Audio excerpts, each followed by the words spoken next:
সম্মানিত বন্ধুরা, আসসালামু আলাইকুম। আমরা মোহাম্মদ কাসিমের স্বপ্নে দেখেছি যে ইন্ডিয়া পাকিস্তানকে আক্রমণ করে, আর এই আক্রমণের ফলে পাকিস্তানের ব্যাপক ক্ষতি হয়। আপনারা হয়তো জানেন, ইন্ডিয়া চতুর্থ বৃহত্তম মিলিটারি পাওয়ার একটা দেশ।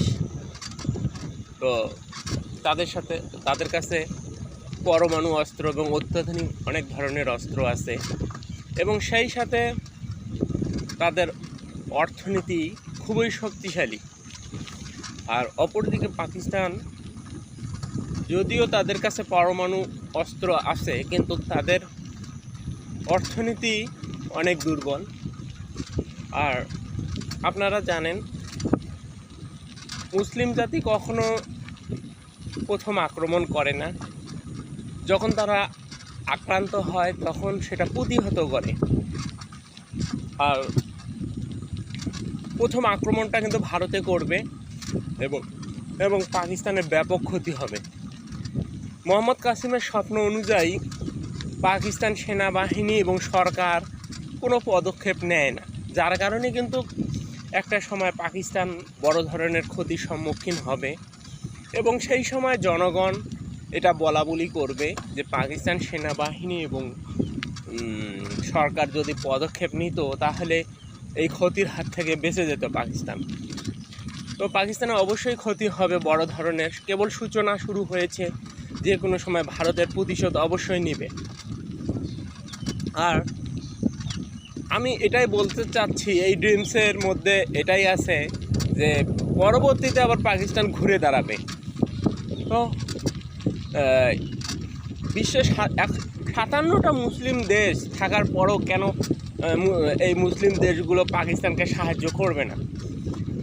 আসলে 57টা যে মুসলিম দেশ আছে, এদের পাওয়ার ক্ষমতা কি বলবো, নাই বললেই চলে।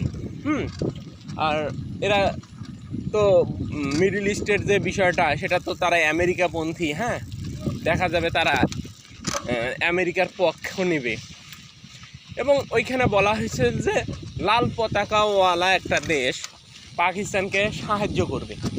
তো লাল পতাকাওয়ালা আসলে দেশটা কোনটা? আপনারা যদি চায়নার ফ্ল্যাগটা আপনারা দেখেন, তা সেখানে দেখবেন একটা ফ্ল্যাগটা লাল লাল। এবং আমরা বিগত সালে যে দেখছি, বিগত সালের যে আমরা দেখে আসতেছি যতদিন থেকে, তখন থেকে দেখতেছি চায়না পাকিস্তানের পরীক্ষিত ভালো বন্ধু, এবং একমাত্র পাকিস্তানকেই বাঁচায় অর্থনৈতিকভাবে এবং সামরিকভাবে সবচেয়ে বেশি সাহায্য সহযোগিতা করে হলো চায়না। তো চায়নাই মূলত পাকিস্তানের বন্ধু। যদি ভারত পাকিস্তানকে কখনো কোণঠাসা করে ফেলে, তাহলে চায়না মূলত পাকিস্তানকে সাহায্য করবে, এবং এর দ্বারাই কিন্তু পাকিস্তান আবার উঠে আসবে। এবং এটাও আপনাকে বিশ্বাস করতে হবে, মোহাম্মদ কাসিম যে স্বপ্নটা দেখছেন, এই স্বপ্নের কিন্তু আর একটা বিষয় প্রতীয়মান হয় যে যতক্ষণ না ইমাম মাহাদি পাকিস্তানের দায়িত্ব নেবেন, ততক্ষণ কিন্তু পাকিস্তান জিততে পারবে না, কোনো কাজেই না।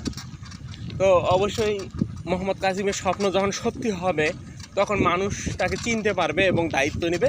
ইনশাআল্লাহ পাকিস্তানের বিজয় হবে। তো আপনারা সবাই ভালো থাকুন, সুস্থ থাকুন। আল্লাহ হাফেজ।